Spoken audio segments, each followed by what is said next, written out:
शुद्धेभ्यः ओम नमः शुद्धेभ्यः। मंगलम भगवान वीरो मंगलम गौतमो वने मंगलम कुंद कुंदाद्यो जैन धर्मोस्तु मंगलम सर्वमंगल मांगल्यम सर्वकल्याणकारकम प्रधानम सर्वधर्माणां जैनम जयतु शासनम। अहिंसा परमो धर्म की महावीर भगवान की प्रातः स्मरणे परम पूजाचार्य गुरुवर श्री विद्यासागर जी मुनि महाराज की जय।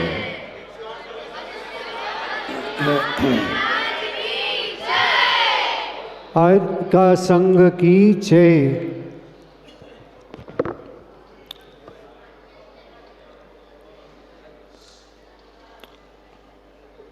बहुत दिन की प्रतीक्षा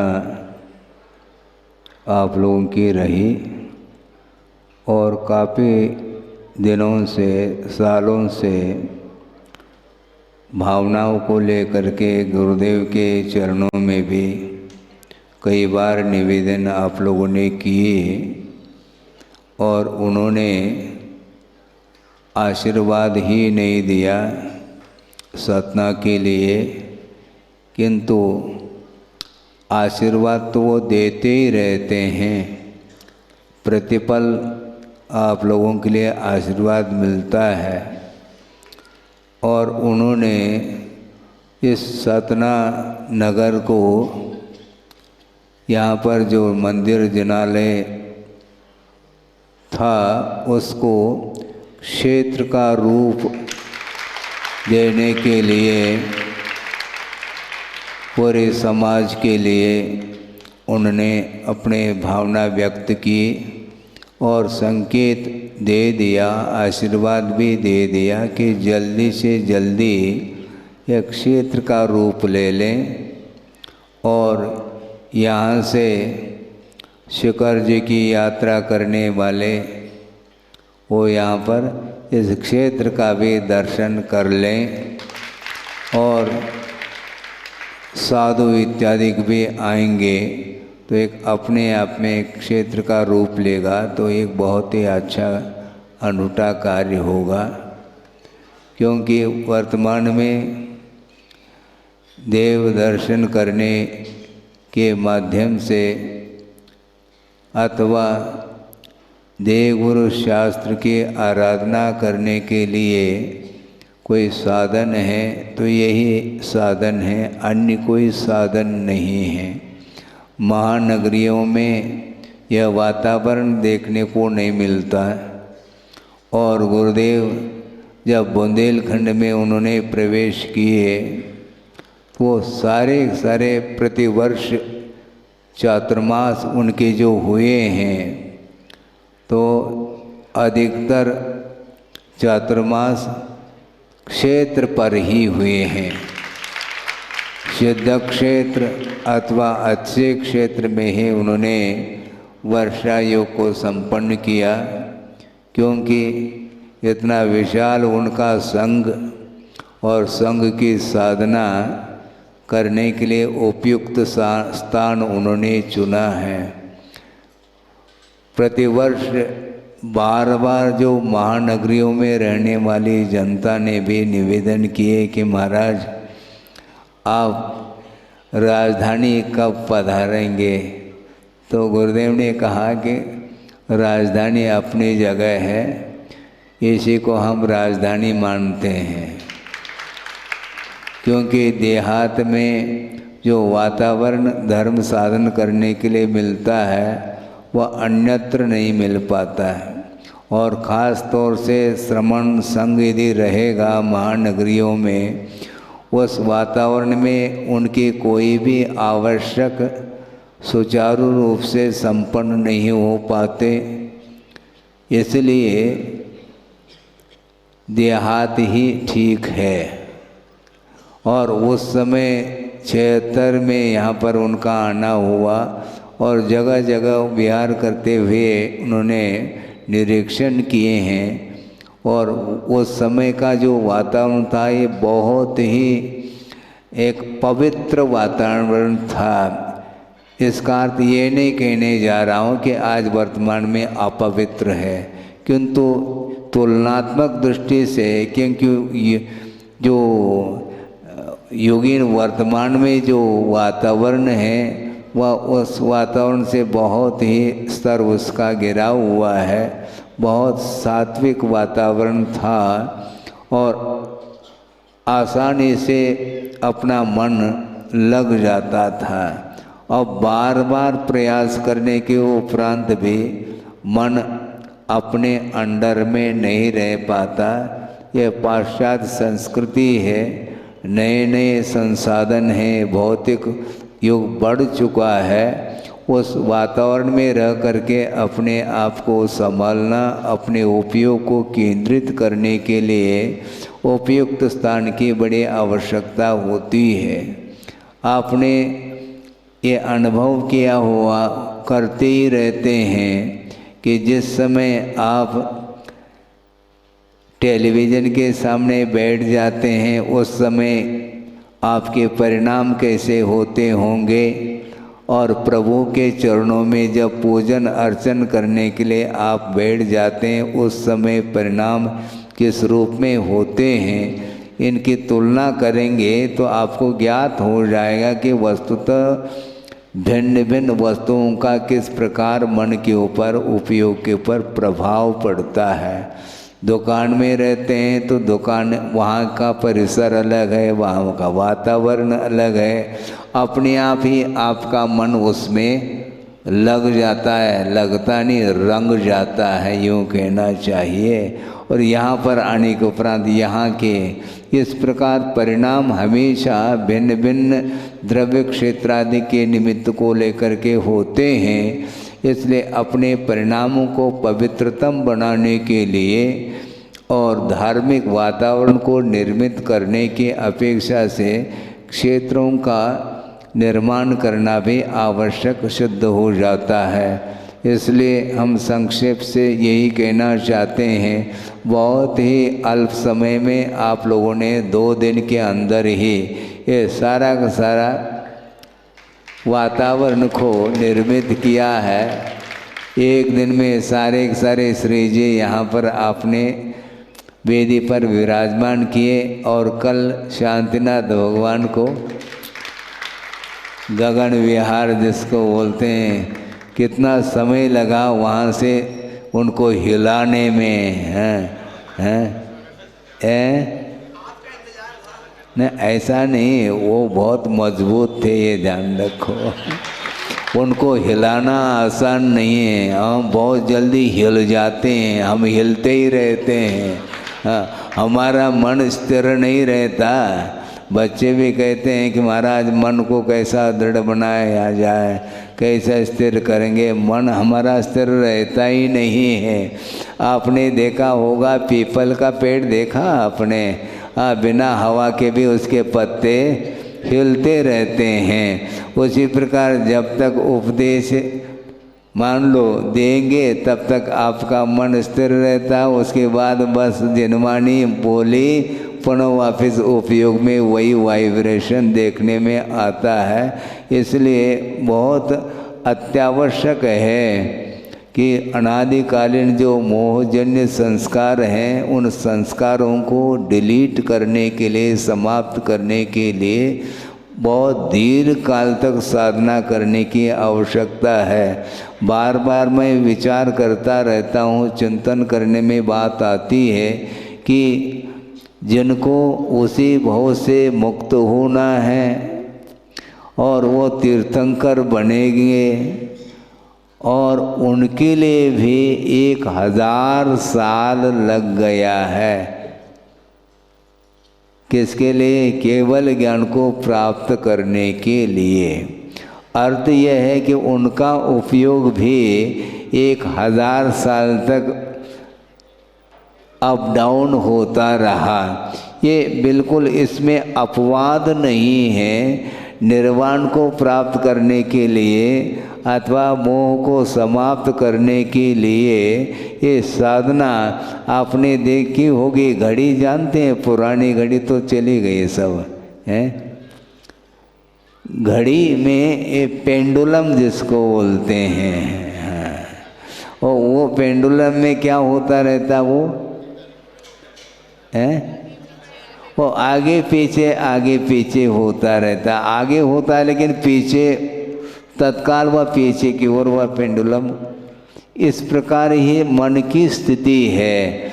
मन को स्थिर रखने के लिए पेंडुलम का अच्छा उदाहरण है ना। मन इसी प्रकार जो है अस्थिर रहता है, स्थिर नहीं हो पाता। 1000 साल किसको बोलते हैं, हाँ, दीर्घ सहनन के धारी और जन्म से ही जिन्हें अवधि ज्ञान था, क्षायिक सम्यक दर्शन था और तीर्थंकर का वैभव, उस प्रकार का वैभव किसी के पास नहीं मिलेगा। इसके बाद भी उस वैभव के साथ उनका उपयोग पेंडुलम के समान वह डोलता रहा। वैराग्य होने के बाद, दीक्षित होने के उपरांत भी 1000 साल साधना करने की आवश्यकता उन्हें पड़ी। और हम 5 मिनट भगवान के चरणों में चले जाते हैं, हमारा साथ साथ उपयोग अथवा मन वहीं पर जाता है क्या, अन्यत्र कहीं विहार करता रहता है, किसी को ज्ञात नहीं है।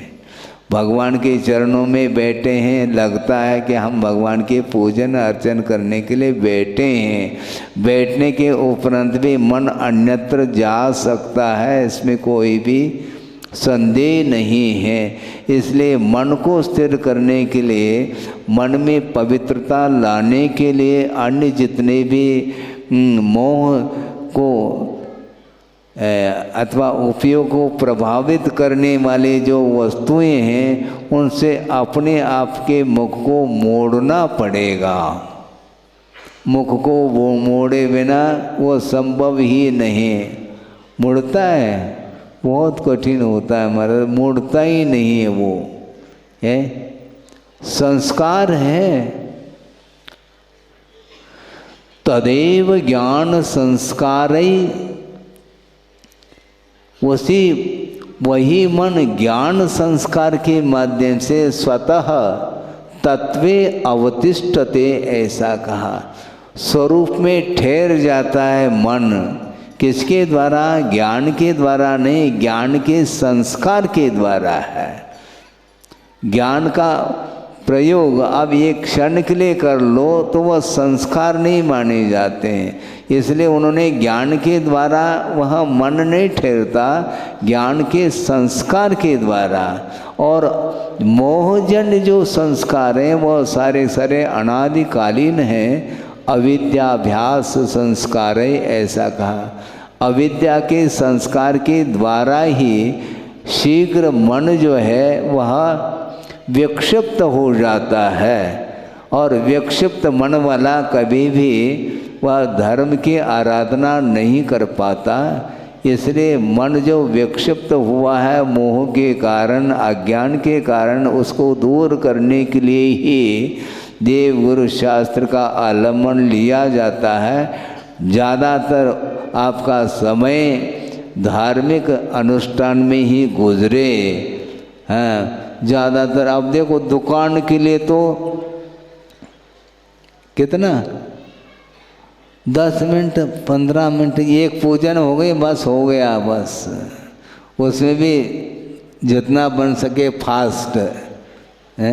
उस बीच में भी यदि मान लो घंटी बज गई मान लो मोबाइल की, तो जल्दी जल्दी करके अर्घम का करके निकल जाता है। तो ये स्थिति है। भगवान तो देखते होंगे, केवल ज्ञान में सब आ जाता है, कोई बात छिपी नहीं रहती है। आपके अंदर कितनी आकुलता है उनको जानने में वह आ रहा है। इसलिए कम से कम निराकुल भाव के साथ आप पूजन अर्चन करें, उदारता के साथ आध घंटा कम से कम दें तो ज़्यादा अच्छा है। इसी प्रकार 10-15 मिनट कम से कम स्वाध्याय के लिए भी निकालना चाहिए। विद्वान लोग हैं, उनका मन भी तो लगे कम से कम। है वो बड़ी समस्या है। वो प्रसंग आपके सामने रखी दो, भले 2 मिनट लग जाए, कि सोनागिरी की बात है, सन 88 की बात है, और 7-8 जो है दीक्षाएं वहाँ पर संपन्न हुई थी, प्रमाण सागर जी आदि।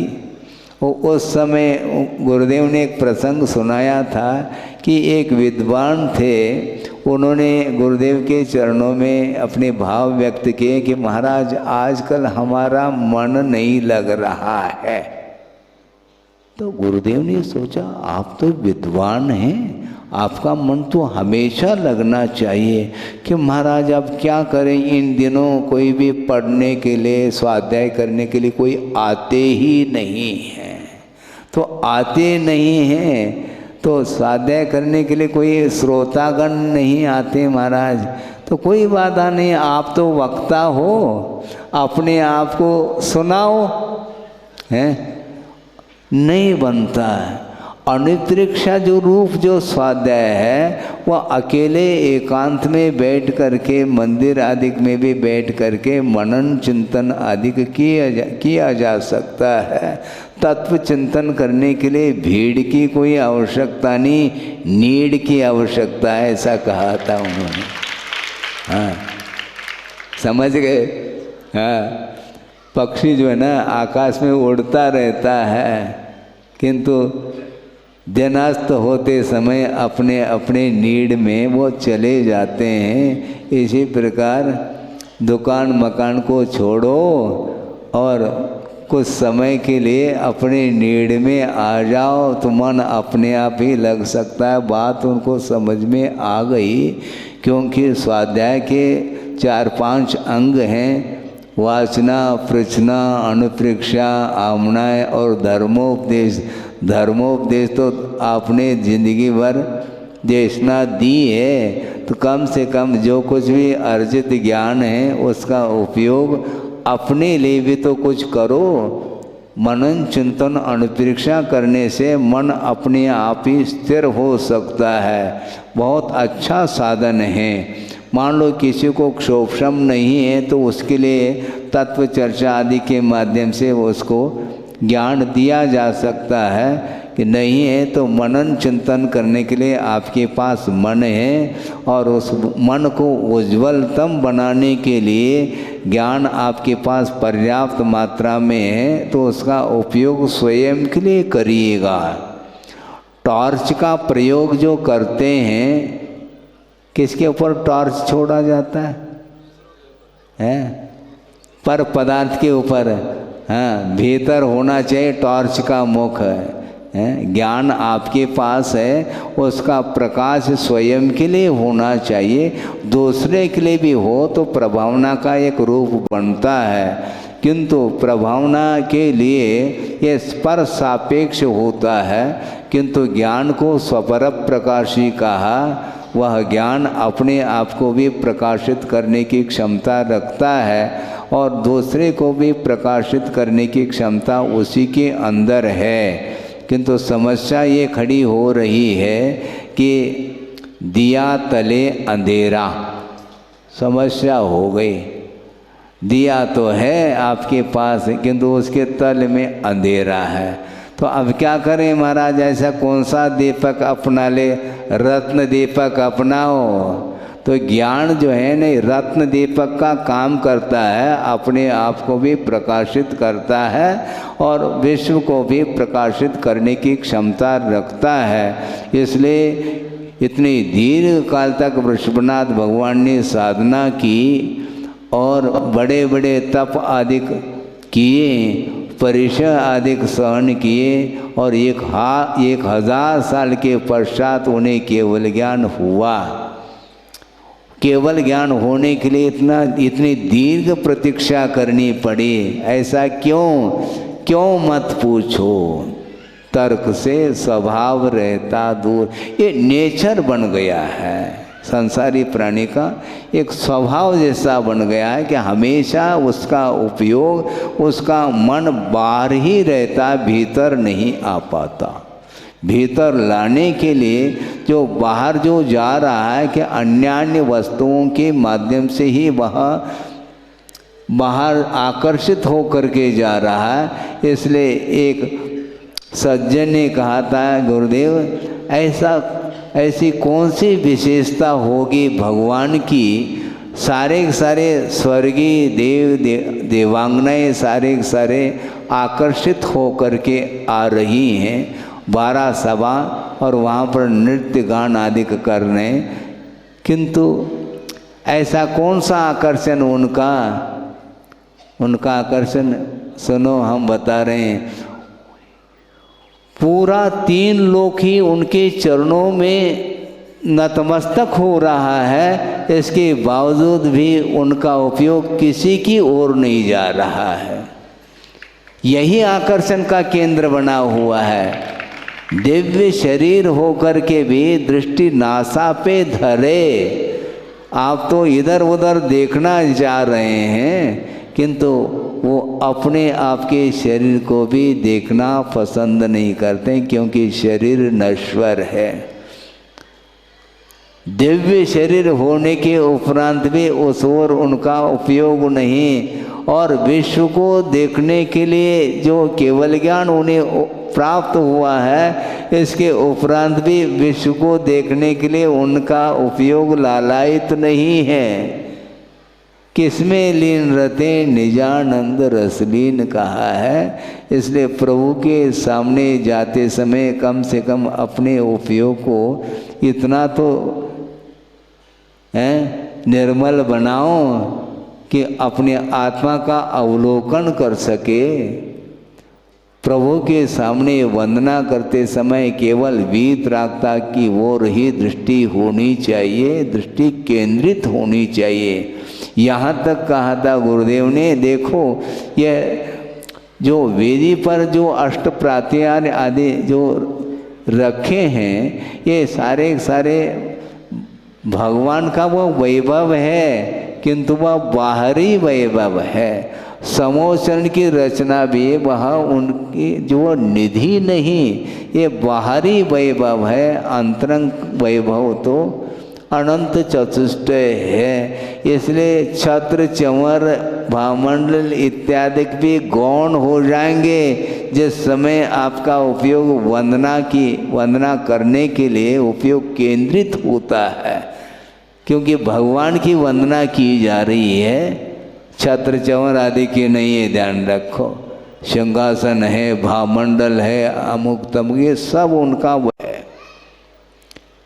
किंतु वीतरागता का दर्शन करने के लिए उनके चरणों में पहुँचे हैं।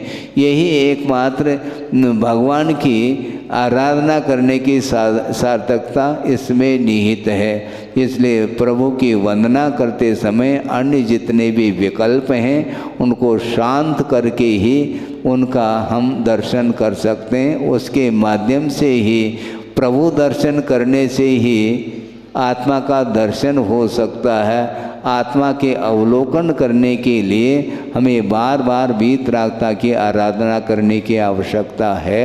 उसके माध्यम से ही आत्म तत्व परमात्मा के रूप में परिवर्तित हो सकता है। हो इस पवित्र भावना के साथ अहिंसा परमो धर्म की जय। बोधि समाधि परिणाम शुद्धि स्वात्मोपलब्धि शिव शोक सिद्धि।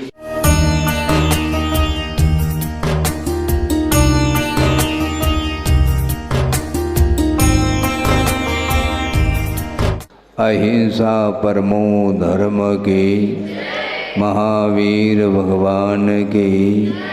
प्रातः स्मरणे परम पूजाचार्य गुरुवर श्री विद्यासागर जी मुनि महाराज की जय।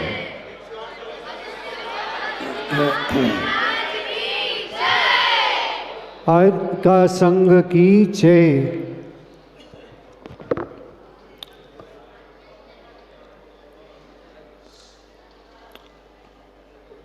बहुत दिन की प्रतीक्षा आप लोगों की रही और काफ़ी दिनों से, सालों से भावनाओं को लेकर के गुरुदेव के चरणों में भी कई बार निवेदन आप लोगों ने किए और उन्होंने आशीर्वाद ही नहीं दिया साधना के लिए, किंतु आशीर्वाद तो वो देते ही रहते हैं। प्रतिपल आप लोगों के लिए आशीर्वाद मिलता है। और उन्होंने इस सतना नगर को, यहाँ पर जो मंदिर जिनालय था उसको क्षेत्र का रूप देने के लिए, पूरे समाज के लिए उन्होंने अपने भावना व्यक्त की और संकेत दे दिया, आशीर्वाद भी दे दिया कि जल्दी से जल्दी यह क्षेत्र का रूप ले लें और यहाँ से शिखर जी की यात्रा करने वाले वो यहाँ पर इस क्षेत्र का भी दर्शन कर लें और साधु इत्यादि भी आएंगे तो एक अपने आप में एक क्षेत्र का रूप लेगा, तो एक बहुत ही अच्छा अनूठा कार्य होगा। क्योंकि वर्तमान में देव दर्शन करने के माध्यम से अथवा देवगुरु शास्त्र की आराधना करने के लिए कोई साधन है तो यही साधन है, अन्य कोई साधन नहीं है। महानगरियों में यह वातावरण देखने को नहीं मिलता। और गुरुदेव जब बुंदेलखंड में उन्होंने प्रवेश किए वो सारे प्रतिवर्ष चातुर्मास उनके जो हुए हैं तो अधिकतर चातुर्मास क्षेत्र पर ही हुए हैं। सिद्ध क्षेत्र अथवा अच्छे क्षेत्र में ही उन्होंने वर्षा योग को संपन्न किया, क्योंकि इतना विशाल उनका संघ और संघ की साधना करने के लिए उपयुक्त स्थान उन्होंने चुना है। प्रतिवर्ष बार बार जो महानगरियों में रहने वाली जनता ने भी निवेदन किए कि महाराज आप राजधानी कब पधारेंगे, तो गुरुदेव ने कहा कि राजधानी अपनी जगह है, इसी को हम राजधानी मानते हैं। क्योंकि देहात में जो वातावरण धर्म साधन करने के लिए मिलता है वह अन्यत्र नहीं मिल पाता है। और ख़ास तौर से श्रमण संघ यदि रहेगा महानगरियों में, उस वातावरण में उनकी कोई भी आवश्यक सुचारू रूप से संपन्न नहीं हो पाते। इसलिए देहात ही ठीक है। और उस समय 76 में यहाँ पर उनका आना हुआ और जगह जगह विहार करते हुए उन्होंने निरीक्षण किए हैं।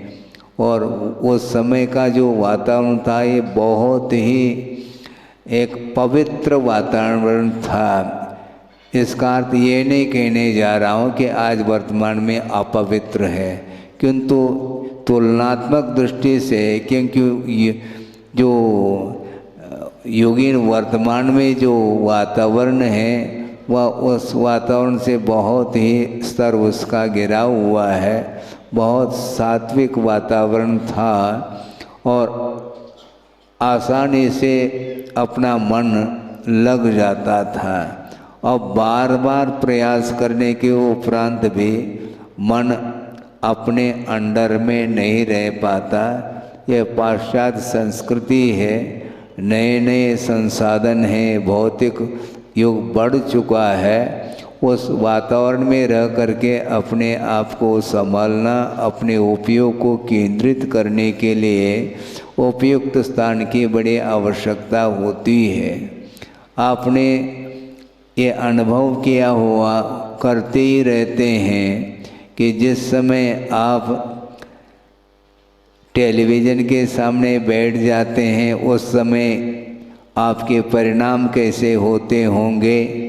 और प्रभु के चरणों में जब पूजन अर्चन करने के लिए आप बैठ जाते हैं, उस समय परिणाम किस रूप में होते हैं, इनकी तुलना करेंगे तो आपको ज्ञात हो जाएगा कि वस्तुतः भिन्न भिन्न वस्तुओं का किस प्रकार मन के ऊपर, उपयोग के ऊपर प्रभाव पड़ता है।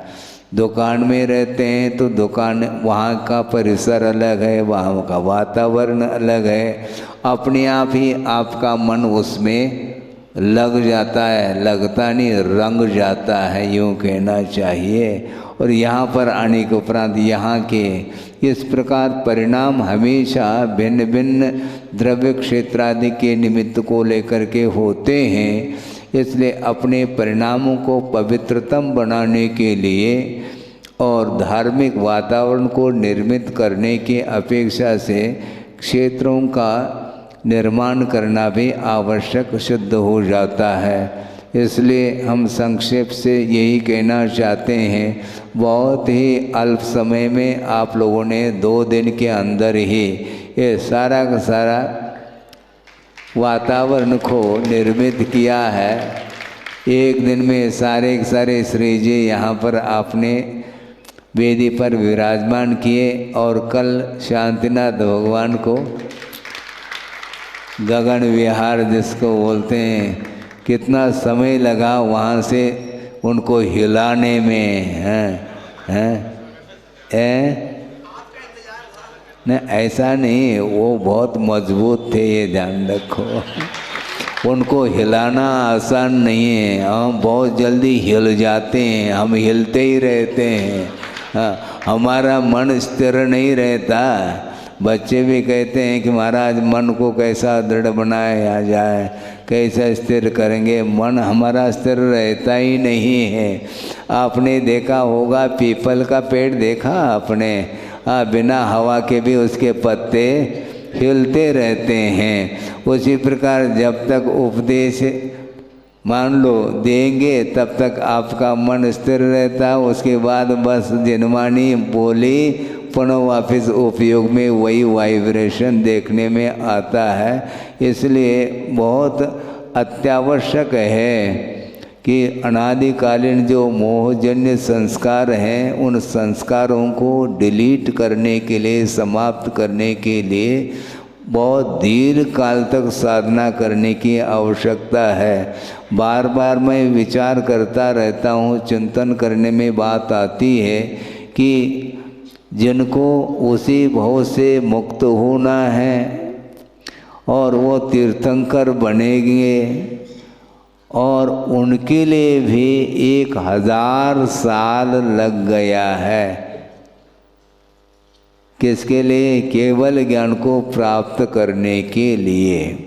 अर्थ यह है कि उनका उपयोग भी 1000 साल तक अप डाउन होता रहा। ये बिल्कुल इसमें अपवाद नहीं है। निर्वाण को प्राप्त करने के लिए अथवा मोह को समाप्त करने के लिए ये साधना आपने देखी होगी। घड़ी जानते हैं, पुरानी घड़ी तो चली गई सब है। ज्ञान आपके पास है, उसका प्रकाश स्वयं के लिए होना चाहिए, दूसरे के लिए भी हो तो प्रभावना का एक रूप बनता है। किंतु प्रभावना के लिए ये स्पर सापेक्ष होता है, किंतु ज्ञान को स्वपर प्रकाशी कहा। वह ज्ञान अपने आप को भी प्रकाशित करने की क्षमता रखता है और दूसरे को भी प्रकाशित करने की क्षमता उसी के अंदर है। किंतु समस्या ये खड़ी हो रही है कि दिया तले अंधेरा, समस्या हो गई। दिया तो है आपके पास किंतु उसके तल में अंधेरा है। तो अब क्या करें महाराज? ऐसा कौन सा दीपक अपना ले? रत्न दीपक अपनाओ।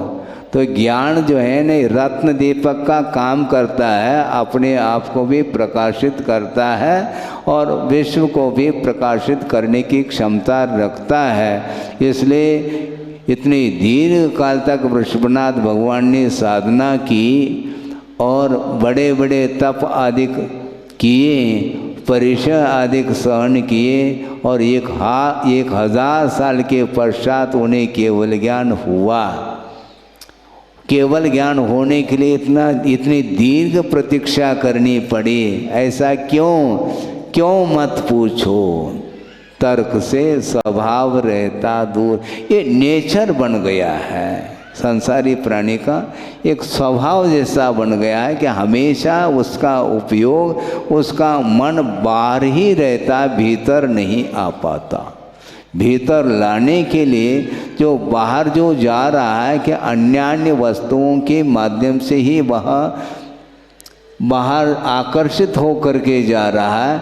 इसलिए एक सज्जन ने कहा था, गुरुदेव ऐसी कौन सी विशेषता होगी भगवान की, सारे स्वर्गीय देवांगनाएं सारे आकर्षित होकर के आ रही हैं 12 सभा और वहाँ पर नृत्य गान आदि कर रहे हैं, किंतु ऐसा कौन सा आकर्षण उनका आकर्षण सुनो, हम बता रहे हैं।